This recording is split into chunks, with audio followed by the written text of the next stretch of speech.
किसी ने क्या खूबसूरत बात कही है कि उससे नफरत करता तो उसकी अहमियत बढ़ जाती, उससे नफरत करता तो उसकी अहमियत बढ़ जाती। मैंने माफ करके उसको शर्मिंदा कर दिया। नमस्कार दोस्तों, ईश्वर सदैव आपका भला करे और आपकी झोलियां ईश्वर के आशीर्वाद से हमेशा भरी रहे। तो दोस्तों, आज बात करेंगे एक कहानी की, एक ऐसी कहानी की जो आपको बताती है कि यदि जिंदगी में ऐसे लोगों से आपका सामना पड़ जाए जो बेवजह आपको बुरा भला कह रहे हो या आपके बारे में कुछ गलत सलत बोलते हो, और ऐसे बहुत लोग हैं जो बेवजह ही दूसरों को चरित्र तक हनन कर देते हैं। लेकिन घबराइए नहीं, परेशान नहीं होइए, क्योंकि यदि आप इस बात पे विश्वास करते हैं कि कहीं ईश्वर है, कहीं कर्म का सिद्धांत कार्य करता है, तो ये सभी कर्म जो वो आज कर रहे हैं वो सब कुछ उनके पास जरूर लौट के आएगा। एक बार की बात है कि गौतम बुद्ध अकेले कहीं जा रहे थे। चलते चलते शाम हो गई। गांव के पास ही एक पेड़ के पास रुक गए और पास के गांव वालों को पता चला कि भगवान गौतम बुद्ध हमारे गांव में आए हैं। तो सभी लोग उनसे मिलने आ गए और उनसे प्रार्थना करने लगे कि हे भगवान, आज हमारे घर चलिए, आज हमारे घर चलिए।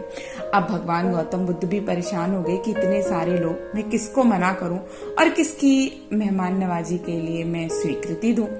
तो आखिरकार उन्होंने कहा कि आज शाम में किसी के भी घर नहीं जाऊंगा, मैं यहाँ एक बहुत बड़ा वृक्ष है उसके पास ही, उसके नीचे ही ठहरना चाहता हूँ। कृपया आप सभी लोग अपने अपने घर चले जाइए। अब सब लोग इस बात से दुखी हो गए। उन्होंने उनसे कहा कि हे भगवान, यहाँ एक बहुत गंदा व्यक्ति रहता है जो बेवजह ही सबको गंदी गंदी गालियां देता है, सबसे लड़ाई करता है। रात के समय तो वो शराब भी पी लेता है और मारपीट तक करने पे उतारू हो जाता है। हम सब उससे बहुत नफरत करते हैं, लेकिन वह व्यक्ति अपनी गंदगी से बाज नहीं आता है। अब उसकी बात सुनकर भगवान गौतम बुद्ध बहुत मुस्कुराए और कहा, आप लोग मेरी चिंता मत करिए, शराबी मेरा कुछ भी बिगाड़ नहीं पाएगा। तो उन्होंने फिर भी प्रार्थना की कि हे भगवान, बहुत गंदी गंदी बातें करता, आप सुन भी नहीं पाएंगे, आपके कान इतनी गंदी बातों को श्रवण भी नहीं कर पाएंगे। तो गौतम बुद्ध कहते हैं कि मैं उसका सामना अपने आप कर लूंगा, आप इन सब चीजों की चिंता मत करिए। अब सारे गांव वाले उदास होकर वहां से चले गए। थोड़ी देर बाद वो क्रोधित शराबी व्यक्ति आता है और आकर भगवान बुद्ध को गंदी गंदी गालियां देना शुरू कर देता है। लेकिन भगवान गौतम बुद्ध एक शब्द भी अपने मुंह से नहीं कहते हैं। बहुत देर तक वह गालियां जब देकर थक गया तो उसने पूछा, आप कौन हो? मैं आपको इतनी देर से गालियां दे रहा हूँ, आप कुछ बोलते क्यों नहीं हो? कब से मैं आपके साथ गाली गलौज किए जा रहा हूँ, बदले में आपने कुछ भी नहीं कहा। तो भगवान बुद्ध ने बड़े प्यार से उसको अपने पास बैठने के लिए कहा और बोला कि तुमसे एक बात पूछूं, क्या तुम उसका सही सही उत्तर दोगे? उस व्यक्ति ने कहा, पूछो, क्या पूछना चाहते हो? भगवान बुद्ध ने बड़े प्यार से पूछा, क्या तुम्हारे घर कभी कोई मेहमान आता है? तो उस व्यक्ति ने कहा, हाँ, मेहमान तो हमारे यहाँ हमेशा आते रहते हैं। भगवान बुद्ध ने कहा, फिर तो आप उनके आदर सम्मान भी करते होगे। अब उस व्यक्ति ने कहा, अरे भाई, ये भी कोई पूछने की बात है? जब तेरे घर कोई आएगा तो हम उसका आदर करेंगे कि नहीं?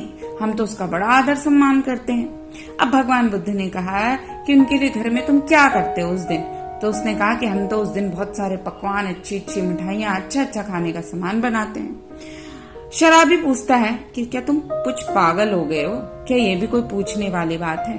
भगवान बुद्ध ने कहा कि उनको खाना खिलाने के बाद जो कुछ बचता है उसे क्या फेंक देते हो या खुद ही खा लेते हो? तो उस व्यक्ति ने कहा, क्या तुम थोड़े मूर्ख हो? ये कोई पूछने की बात है? खाना बचता है, बनाते हैं, वो भी अपने लिए ही बनाते हैं। यदि वो खाए ना खाए, हम उसको खा लेते हैं। कोई उसे फेंकता थोड़ी ना है, हम लोग उसे खा जाते हैं। तब भगवान गौतम बुद्ध बोले, ठीक वैसे ही जैसे तुम मेहमान का खाना जो कि तुम उस मेहमान के लिए बनाते हो, यदि वो ना खाए तब भी तुम खा जाते हो, वैसे उसी तरह से जब तुम इतनी सारी गालियां दे रहे थे और हमने तुम्हें कुछ नहीं कहा, इसका मतलब ये जो तुमने गालियां दी हैं वो किसके पास गई? वो सब कुछ तुम्हारे पास ही रह गई और तुमको ही पड़ी। वो सारे पाप तुम्हारे ऊपर ही आएंगे, क्योंकि उस गाली को, उस पाप को हमने स्वीकार नहीं किया, हमने नहीं लिया, तो वो सारे पाप तुम्हारे ही खाते में जाएंगे, क्योंकि हमने उस मेहमान की तरह उस खाने को छोड़ दिया। और लेकिन चूंकि वो जो खाना बचा, जो गंदी गालियां बची, वो सब कुछ तुमने ही बड़े स्वाद से खाई, तुमने ही बड़े स्वाद से उन्हें बोला, इसलिए उनका पाप का भागी भी तुम स्वयं ही होगे। और इस बात को सुनने के बाद और उसके तथ्य को समझने के बाद वो व्यक्ति शर्म से पानी पानी हो गया और फूट फूट के रोने लगा और भगवान से अपने गुनाहों की माफी मांगकर अपना पछतावा व्यक्त किया। तो दोस्तों, ये कहानी बताती है कि जिंदगी में यदि बड़ा बनना है ना, तो कभी कभी लोगों को माफ करना सीखिए। यकीन मानिए, ये एक चीज आपकी जिंदगी में इतना बड़ा बदलाव लाएगी। जब आप पलट कर जवाब दे देते हैं ना, तो आप आगे कुछ बड़ा नहीं कर पाते हैं। लेकिन जब आप सुनकर उससे कुछ अच्छा कर जाते हैं या कुछ विशेष कर जाते हैं, तो वो सफलता और वो जो आपने जो दुख उस वक्त झेला होता है, वो प्रकृति आपको वो सफलता तब दिलाती है जब आप उस दुख को झेलने के बावजूद भी प्रतिकार नहीं करते और बदले में कुछ ऐसा विशेष काम कर जाते अपने कर्मों से कि जिसकी वजह से आप दुनिया में प्रसिद्ध हो जाते हैं। तो याद रखिए कि कुछ लोग उतने ही गंदे होते हैं और उतनी ही गंदगी तक उतरना हमारे लिए जरूरी नहीं है। कभी कभी कुछ लोगों को माफ करके भी हम जिंदगी में बहुत कुछ हासिल कर लेते हैं। तो दोस्तों, आशा करती हूँ ये कहानी आपको पसंद आई होगी। यदि पसंद आए तो इस मित्रों से शेयर करें और हमारे चैनल को लाइक और सब्सक्राइब जरूर करें।